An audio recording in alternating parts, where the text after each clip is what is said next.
ፈር አይደለም እየረዳችሁ እየኖራችሁ አይደል? ቀደም እሷ እንደተናገረችው ብዙ ራት እኮ አብራችሁ ልትበሉ ትችላላችሁ። ስለዚህ በዛ ነገር ላይ ልንናገራት አንችልም። ንቅሳት ስላላቸው አፍራባት ነው ምናምን ሰው መላመት በአለባበሳቸው በሁሉ ድርጊታቸው ኮንትል የሚል እኮ የሚገመግም ህዝብ ነው። ስለዚህ ቤተሰቦቻ ለኮንቴንት ብላ እንኳን እሱ ለኮንቴንት ብለው ቤተሰቦቻቸውን አብረው የሚሰሩ ሰዎችን ቤተሰቦቻቸውን እያሰደቡ በቤተሰቦቻቸው እየበሉ ነው ያሉት እነዚህ ሰዎች። ይህንን እኔ አልደግፍም። ባይዘው በተለይ እድሜያቸው በጣም ትልልቅ የሆኑ ሰዎች ለካሜራ ብላችሁ ከዚህ በፊት አንድ እንትን አለ በጣም እናቱ የሞቱበት አያቱ ጋር ሲሰራ ነበር። ከሱ በኋላ ነው ትሬንድ ሆኖ ሁሉም ቤተሰቡን ወደ ፊት ለፊት ይዞ መምጣት የጀመረው። ውጪስ ለሚዲያው ጥሩ ከሆኑ ማኔጅ ማድረግ የሚችሉ ከሆነ ባድ ነገሩንም ተቀብለው የሰውንም ፊድባክ ተቀብለው የሚሄዱ ቤተሰብ ከሆነ ኦኬ። አለዛ ግን የካሜራ ሰዎች ካልሆኑ ግን አታምጡ። ስለዚህ እሷ አለማምጣቷ ምንም ይሄን ያህል ያጣት አይደለም። በተረፈ የ44 ሰዎች መከራከሪያ ብላችሁ የምታቀርቡትን ነገር እሷን ያላረገችውን ነገር በቃ ካናዳ መሄድ ትፈልጋለች ያልሆነ እንቱ ፈንቱ አይነት ወሬ ብታወሩ ማንም የሚሰማችሁ የለም። በቃ ምክንያታችሁ ዋናው ምንድን ነው? እኛ የሆነ ከሁለቱም አይደለንም። በቃ የሚደረገው ነገር እዚህ ሶሻል ሚዲያ ላይ አምጥተው የሚያወሩትን ነገር በእያንዳንዳቸው እንጠይቃለን። ቅድም ደግሞ አንዳለች የተናገረችው ደግሞ እነ ዳናዊት ያደርጋሉ ራቁታቸው ምናምን። አዎ እውነት ሊሆን ይችላል። ኢንስታግራም ላይ ሊፖስቱ ይችላሉ ምናምናም። ጃኒ ግን እንደዛ አይደለችም። ጃኒ ማለት ቲክታከር ናት። ጃኒ ማለት እኔና አንቺ አይደለም የምንከተላት፣ ህፃናቶች ያዋታል። ጠይቄ ህፃናት የ14 የ15 ዓመት ማንን ነው ቲክታከር የምትወጂው ብታይ ጃኒ ትልሻለች። ምክንያቱም ሁሌ ትመጣለች፣ ስክሪኑ ሁሌ ያየዋታል። ስለዚህ የህፃናቶች ተምሳሌ ናት እሷ። እነ እንትላ እኮ ኦልሬዲ አርጅተዋል፣ ትልልቅ ሰዎች ናቸው። ነትበዋል። እች ግን ገና ልጆች ናቸው የሚያዋት። ስለዚህ ለልጆች አርአያ አትሆንም በሚለው ነው እንደዛ ራቁቷን መምጣት የለባትም፣ ሶሻል ሚዲያ ላይ መታየት የለባትም። አይኖ ቢች ላይ ልትሆን ትችላለች፣ ስዊሚንግ ፑል ላይ ልትሆን ትችላለች፣ ግን አታሳይ፣ ትጠንቀቅ። ለትውልዱ እንፈራለን። ይሄ ትውልድ ማህበረሰቡ በባህልና በሃይማኖት ያለውን እንዲወጣ ማድረግና እንደ ውጭዎቹ ህጻናቶች የምናየው እኮ ነው። የ14 ዓመት የ13 ዓመት ህጻናቶች እኮ ራቁታቸውን የሚሄዱት አይደል? ህግ ያለበት ሀገር ስለሚኖሩ ማንም አይነካቸው። እኛ ጋር ግን ማህበረሰቡ ጭቅላቱ ያልተቀየረ ህጉ ያልተሻሻለ ሀገር ላይ እንደዚህ ቲክታከር ራቁቷን ስትሄድ እንደሷ እንሁን ብለው ነገ ሰው ሜዳ ላይ ወጥተው እንደዛ ቢያሳዩና ቢደፈሩ ብዙ በሴትነታቸው ጥቃት ቢደርስ ማነው ተጠያቂ የሚሆነው? መጀመሪያ ህግና ህብረተሰቡ መቀየር መቻል አለበት። ስለዚህ ለዛ ነው ጃኒን እኔ የተናገርኳት። ራቁቷ መሆኗ ልክ አይደለም። ነገም ራቁቷን ብታረግ የእሷ ራቁቷ መሆኗ ለእኔ ችግር የለበትም። ለህፃናቶች ግን ለማህበረሰቡ ችግር አለው። ጥሩ አይደለም። ሃይማኖታችንን ባህላችንን የሚሸረሽር ነገር እኛ ሽማግሌ ሆነን አይደለም እንደዚህ የምናወራው፣ ግን ስለሚያስፈልግ ስላየነው ነው። ውጭም ሆነን አይተነዋል እንዴት እንደሚኖሩ የነጭ ልጆችን። የእኛ ባህላችን በጣም ጥሩ ስለሆነ ሃይማኖታችን ጥሩ ስለሆነ እዚህ ሃይማኖት የለ ባህል የለ ቤተሰብ አያከብሩ 16 ዓመት ሲኖራቸው እኮ ከቤት ይወጣሉ። ውጭ ማደር አንድ ነገር ማለት እፈልጋለሁ።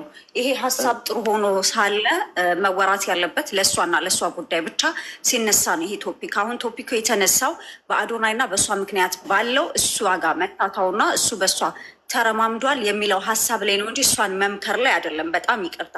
እሷን ለመምከር የራሱ የሆነ ቀን እንይዛለን በእሷ ፕሮፋይል ብቻ ላይ በእሷ ፒክቸር እንጂ አሁን እሷን የመምከር አይደለም። ሶሪ ጀጅ ስላረጋት ነው። እሷን ጀጅ ስላረገ እሱ ስለተናገረ በዛ ምክንያት ነው እኔ የተናገሩ ይመስለኛል። እንደዛ መሆን የለበትም። ዝም ብለህ አነቅልቃቸው ነው። የምትመክሪያት የምትነግሪያት ነገር ለራሷ ቀን ሊኖረ ይገባል እንጂ አሁን በተነሳው ሀሳብ ላይ አይሄድም። አብሮ መናገር ያለበትን ከአዶናይና ከእሷ ጋር በተያያዘ እሷ በሱ አልተረማመደችም። እሷ በሱ ምንም ካናዳ ምን ብሎ ነው የሚወስዳት? እሱ ራሱ ከህዝብ እየለመነ በነዛ ነገሮች ላይ ወንድማችን ባነሳው ነው ሀሳብ መስጠት ያለብህ። እኮ አሁን ይህን ምን ብለሽ መልስ ትሰጫለሽ? ያልተደረገ ያልተባለ ነገር ድርጊቱን ያላየነው ካናዳ ሆኗል እንዲ ባህል ለመነው መች ተመቸው ካናዳ ይኸኛው ዝም ብሎ እኮ እንደዚህ አይነት ወሬ አንፈልግም። ባይዘው እንደዚህ አይነት ሀሳብ አንድ ሰው ራሱን እየቻለ ያወራ። ምንድን ነው እናንተ 10 ነው አንድ የምታወሩ? እንዴት የመኪና በዚህ አጋጣሚ ማለት ነው ደቃ የያዛችሁ ነው ሰክራ ነው አንተ ሰውዬ እሷ ሰክራ ነው እንደዚህ ነው እያለ እሱ ባነሳው እና በተረሽ መልሽ ሁለት ደቂቃ በሌላ ነገር ላይ መልስ አትስጡት። እሺ እንትን ነው ሶፍት ላምጣ እንዲ እሺ አሁን ለእንትና እንስጣት፣ ለእህታችን እንስጣት። ሉሌ ጨርሳ እስቲ እኔ ላውራ እና ማናት ናርዳ ጠዋት ጀምረዋለች እና ችግር የለውም በቃ እኔ ላውራ ያው እኔ የአዶናይ ደጋፊ ነኝ። ማታም ከአዶናይ ጋር በስልክ እያወራን ነበረ በቦምቤ ጉዳይ። ቦምቤ መታከም አለበት ምናምን ብዬ ፎርም አስገብቻለሁ አዶናይ ጋር። እሺ ወደ ሀሳቡ ልመለስና አዶናይ ጃኒን ተጠቀመባት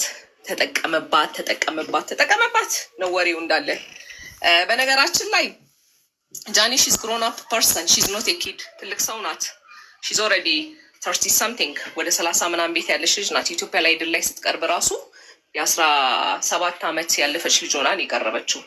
ማንም በማንም ላይ አይጠቀምም።